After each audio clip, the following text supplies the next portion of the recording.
Gaano nga ba kalalim ang pwede nating hukayin sa Earth? Nung bata ka, ang hilig mong maghukay. Sa bakuran nyo, sa buhangin tuwing pumupunta kayo ng beach at sa eskwela kasama ang mga kaibigan mo.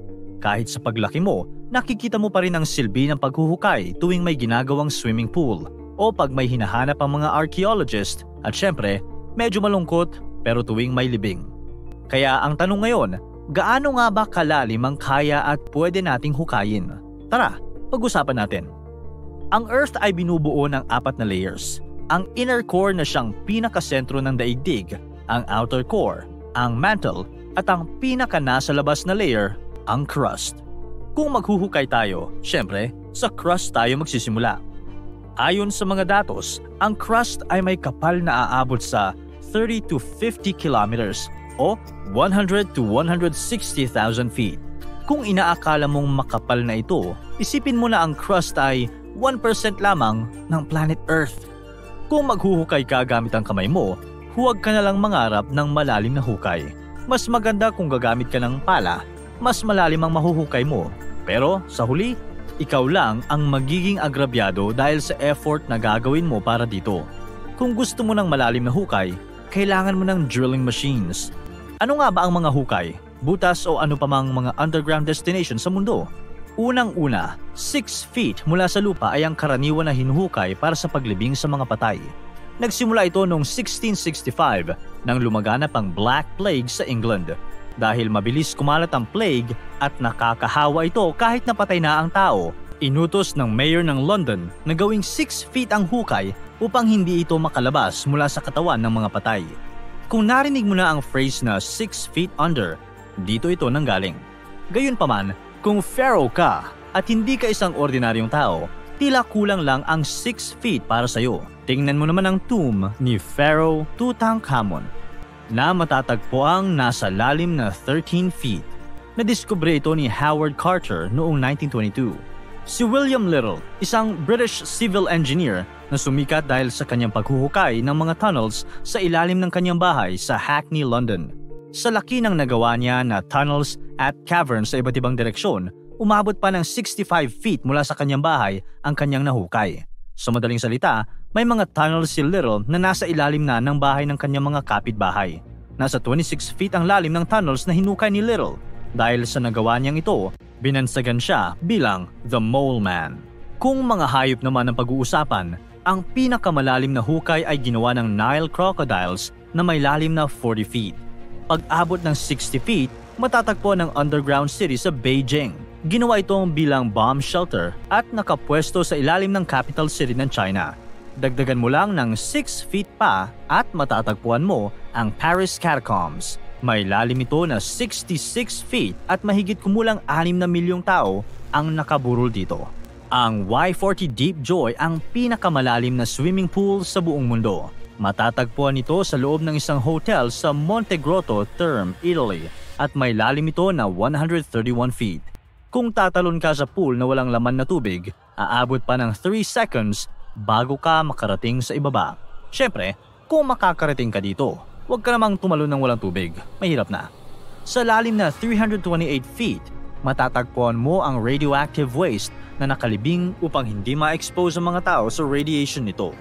Kung gusto mong matulog sa ilalim ng lupa, pwede mong bisitahin ang Salas Silver Mine Hotel Suite sa Sweden, na siyang may-ari ng pinakamalalim na hotel room sa mundo. May lalim ito na 508 feet.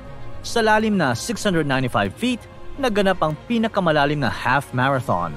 Nangyari ito sa Poland sa taong 2004. Paglampas ng 1,000 feet, aabot tayo sa isang kakaibang water well. Ang Woodingdean Water Well, ang pinakamalalim na hand-dug well sa buong mundo. May lalim ito na 1,280 feet at nagbibigay ng tubig para sa isang workhouse sa Woodingdean, England. Hindi naging madali ang paghukay nito dahil hindi sila gumamit ng modern tools na mayroon tayo ngayon. Isang grupo ng diggers gamit ang kanilang mga pala ang nagsimulang maghukay noong 1858 at umabot ng 4 na taon bago pa ito nila matapos. Sa hirap ng kanilang naranasan, isang kasamahan ang namatay sa paghuhukay. Siyempre, kung palaliman ng underground na lang din ang pag-uusapan, hindi mo pwedeng baliwalain ang mga mines. Noong August 2010, isang grupo ng miners ang natrap sa San Jose Mines sa bansang Chile. Matapos itong mag-collapse, Ang mine na iyon ay may lalim na 2,297 feet. Sa kabutihang palad, ligtas na nakalabas ang mga miners. Isang dating mine din ang pinakamalalim na bat colony sa ngayon na may lalim na 3,800 feet. Matatagpuan ito sa New York. Kung nakakatakot ang nangyari sa Chilean miners, masaya naman ang nangyari sa isang miner sa Finland noong 2007. Sa lalim na 4,166 feet, nag-concert ang Agonizer Band na siyang nag-set ng record ng pinakamalalim na naganap na concert sa kasaysayan. Ang pinakamalalim na coal mine ay matatagpuan sa Donbas region, Ukraine, at may lalim itong 4,920 feet. Bago tayo magpunta sa pinakamalalim na mine sa buong mundo, mag-detour muna tayo ng saglit.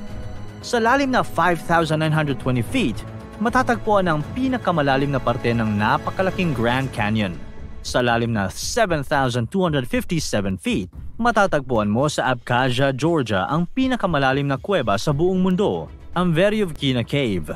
Paglagpas mo ng 10,000 feet, isang mine naman ang matatagpuan mo. Sa Moab Kotsong Gold Mine, matatagpuan ang pinakamalalim na single shaft elevator sa buong mundo. Pag sumakay ka dito, mula sa ibabaw, aabutin ka ng 4.5 minutes bago makarating sa pinakadulo. Kung nagmamadali ka at gusto mo na lang tumalon, tatagal ka ng 25 seconds sa ere bago ka lumanding. Kaya kung makarating ka man doon, gumamit ka ng elevator, ha, kaibigan? Ang gold mine na ito ay matatagpuan sa South Africa at marami pang mines doon. Sa katunayan, sa 22 largest mines sa mundo, 16 dito ay matatagpuan sa South Africa. At kabilang sa 16, ang pinakamalalim na mine sa buong mundo, ang Mumponeng Gold Mine. Ang Mumponeng Gold Mine ay may lalim na 12,801.84 feet. At ito ang pinakamalalim na destination na pwedeng puntahan ng isang tao. Sa sobrang lalim ng mine, umaabot sa 66 degrees Celsius ang temperature sa loob nito. Sa katunayan, kailangan pa nila mag-pump ng slurry ice sa loob ng mine upang mabawasan ang napakainit na temperature. Sa pamamagitan nito, bumababa sa 30 degrees Celsius ang temperature. Maghukay pa tayo ng mas malalim. Pag umabot ka ng 36,000 feet, kasing lalim na ito ng pinakamalalim na bahagi ng karagatan, ang Mariana Trench. Subalit, paglagpas mo ng 40,000 feet, isang kakaibang butas na ang sasalubong sa iyo, ang Kola Super Deep Borehole na matatagpuan sa Kola Peninsula sa Russia, ang pinakamalalim na hukay sa dry land sa mundo. May lalim itong 40,230 feet. Isa itong project ng Soviet Union kung saan sinubukan nila mag-drill papunta sa crust ng Earth. Nagsimula ang pagdig nila noong May 1970 gamit ang Uralmash 4E at Uralmash 15,000, mga heavy, high-powered na drilling machines. Pagdating ng 1995, itinigil ng grupo ang dig nang lumagpas sa kanilang calculations ang temperature sa ilalim na kahit ang high-tech drilling machines nila ay hindi na kaya makahukay. May diameter lamang na 9 inches ang butas, kaya imposibleng may mahulog na tao dito. Pero kung maghuhulog ka ng barya sa butas, aabot pa ng 50 seconds bago ito makarating sa pinakadulo. Hanggang ngayon ay napakalalim pa rin ng butas na ito at nilagyan nila ito ng takip upang masigurong walang mahuhulog na anumang bagay dito. Sa loob ng ilang taon, ang Kola Super Deep Borehole ang pinakamalalim na hukay sa buong mundo. Pero ngayon ay nalagpasan na ito ng isang hukay sa ilalim ng dagat. Ang Z44 Chaivo Oil and Gas Well ay may lalim na 40,604 feet. Kailangan mo ng 15 Burj Khalifa, ang pinakamataas na building sa buong mundo, upang matapatan ang lalim nito. Makikita ito sa Sakhalin Islands at isa itong joint project ng Sakhalin Government, Russian Federal at ng subsidiary ExxonMobil.